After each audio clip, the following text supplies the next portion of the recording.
Hello my friends and welcome back. Thank you very much for being with me again today. I think to ignore or isolate or insulate yourself from possibilities and probabilities is a bad idea. That is, I don't have to go to Chicago to tell you that, hey, most likely there's some criminality occurring over there, or I don't know, some people will shoot other people. Based on previous examples and realities, pretty much I'm guessing that's gonna happen over there. It's most likely.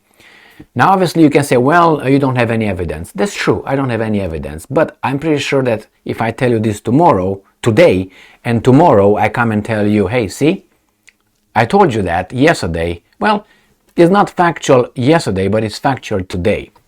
Why? Because I can come with the evidence. Now, I don't have any evidence to support this claim that the Ukrainian army, most likely, and people before getting to the Ukrainians, are selling and diverting the weapons, the military aid sent to Ukraine. They're diverted to other markets, other interests, and other organizations. I do not have evidence to support that. The same as I don't have any evidence to say that today in Chicago, most likely there are some crime occurring. And tomorrow I can tell you, because I can look on the facts and tell you. The same here. I'm pretty sure we're going to find out about this exchange and diverting of military aid weapons to others, as I said. Well, the Brits are asked, hey, what's going on? We have some reports that occurs. Can you comment on that? And this is the answer the London gives regarding these questions, allegations, reports. This obviously comes from Russia Today from May 5th, 2023. London comments on claims arms for Kiev being resold. There have been, and I'm quoting, isolated reports that weapons sent to Ukraine have been diverted away from the front line, Armed Forces Minister James Happy said. Now, what is isolated reports? That means there are a few reports, not too many. It's like I would tell you this. Hey, you know what? In Chicago, there's some criminality occurring. Some. Well, can you give me what kind? Because I would like to know the intensity. It's going to be the criminality. Don't tell me there's going to be, let's say, 5 incidents. Because 5 incidents in Chicago could be, I don't know, killing a lot of people. So it matters the intensity of each of these 5. Or an example here, in this context. Let's say not necessarily Ukraine, but let's say it's 5 incidents. Let's say there were 5 nuclear warheads exchanged on each of these 5 incidents. Is that a important thing or not? Because it could be a few bullets, or it could be some, I don't know, some 50 tanks. It's an isolated. It's only 1 or 2 or 3 examples. As this guy says, isolated reports. Well, what if the isolated reports have a big value? They're very important. I don't know, the nuclear warheads. It's only 1 nuclear warhead per report. Let's say 5 reports, 5 nuclear warheads. Is that more important than 5, I don't know, helmets? 1, 2, 3, 4, 5? So you see this thing of playing down the reports, isolated reports. I would like to know more. What happened over there? And if that's 1 report on something, it means it's going to happen again. No? Did you do anything about it? I would like to know. So let's see what this guy is saying, Mr. Happy. Some weapons supplied to Kiev by its Western backers could have changed hands before they had a chance to reach the front line, UK Armed Forces Minister James Happy admitted on Thursday, without clarifying the exact amount or types of arms that allegedly lost their way. That's very important, what kind and the amount. Last week, Scottish MP Kenny McCaskill,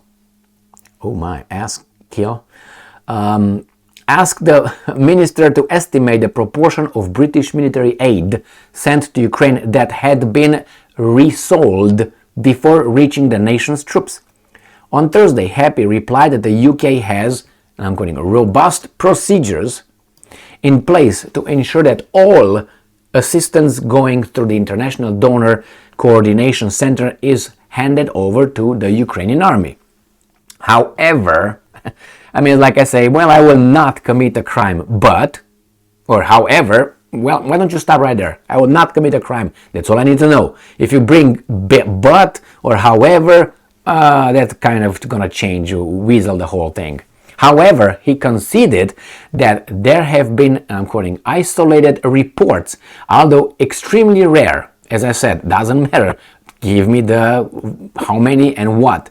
Saying that equipment given to Ukraine had been diverted away from the front line. He stopped short of providing any further detail. Well, should you be concerned? Russia has repeatedly warned the Western weapons sent to Kiev are ending up in the hands of organized crime groups and terrorists, destabilizing the security situation in the Middle East, Africa, and Europe. Things, unfortunately, will come to Europe when groups, criminal groups, will start settling scores, or even, interest will not probably like what a politician said and what a government did, or maybe, I don't know, a parliament did, and then they're gonna blame it on what? On Putin and Russia, if they're still around by then. Those concerns were echoed by Seymour Hersh, a veteran U.S. journalist and author of a Bombshell Report, alleging that, blah, blah, blah, we already know that. In late April, he claimed that the West was well aware of that its arms being sold by Ukrainian commanders to smugglers in states such as Poland and Romania. Habarabadaba, here you are.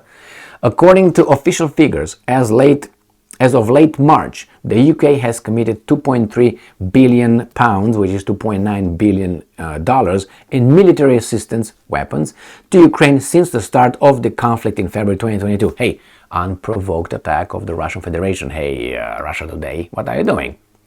Second only to the US, Britain also hosts a training program for Ukrainian troops and is seeking to prepare as many as 30,000 soldiers by the end of 2023. Soldiers from the Ukrainian or from the... we're going to find out. Moscow has on numerous occasions warned the West that supporting Ukraine with arms and training its troops makes it a direct participation in a conflict. Stop saying that. Are you doing anything about it or not? No, then don't waste your time. So regarding the selling of weapons, I think you should be an ostrich, or a weasel, or a person who really benefits out of this, to think that things like this don't occur. And I'm not talking about 3 AK-47s, chichik, or something like that, or I don't know, a grenade. I'm talking about big stuff. Remember, I covered, maybe if you don't remember, you can look over it.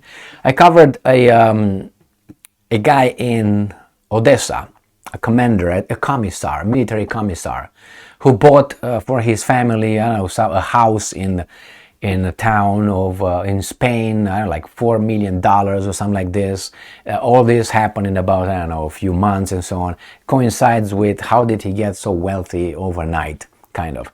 And he's under investigation or something like that. But it's only one example that was brought forth to us to say, oh, see, they're fighting corruption. Well, I would look much higher if I really want to find out what's going on. And we're going to find out these things as we're going to find out about the today's crime in Chicago. We're going to find about it tomorrow. The same we're going to find out about other people in high positions in Ukraine doing much more than commander, okay? Commissar, I'm sorry. And I don't have any evidence. I have only experience, okay? Not with doing this kind of things, but experience with people who did that, and that is just living in Romania. That's good enough. Romania is not Ukraine. No, I think Romania is a little bit better than Ukraine in really enforcing the law. But just like this, to have evidence. We have in Romania a lot of Ukrainian, how should I put it, organized groups. I've been told by Romanians living over there, buying all kind of things in Romania somehow, hotels and resorts. Ukrainian people, but anyway, how do they have the money? You know what is per capita GDP of in Ukraine? About $4,000. That's what about a few months ago. So how do you come? Who's coming and buying resorts and hotels? Like the Romanians bought on the French Riviera a few years ago, if you remember. I don't know if they're still buying it, but anyway, the same way. These people who get rich somehow in a way that you and I cannot do it. Or at least, not that we cannot do it, but working honestly, even if you use your intelligence and your connection, or whatever you know, it's very hard for people like of a certain kind to do these kind of things. Not that we are more moral or anything. You have to be also exposed to this, and the exposure is the environment you live in. Well, I leave it here. I don't go deeper into that.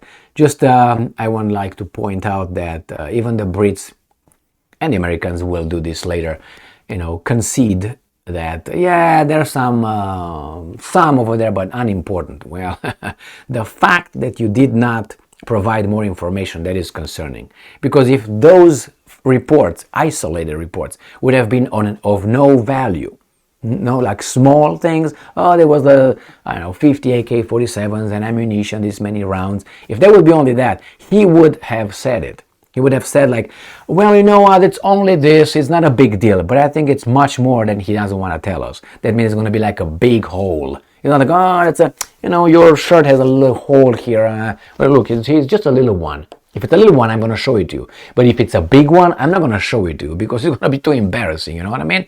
Just a little one, it's not, don't worry about it. But I tell you, don't worry about it. I don't have a big hole like this on my back on this shirt. No, that's why I'm just, hey, how are you doing? Don't you decide? You can't, I'm not going to turn around. I mean, come on. We're not idiots, are we? No, we're not. Thank you very much for being with me again today. Stay strong, stay smart, look for the truth, and be just.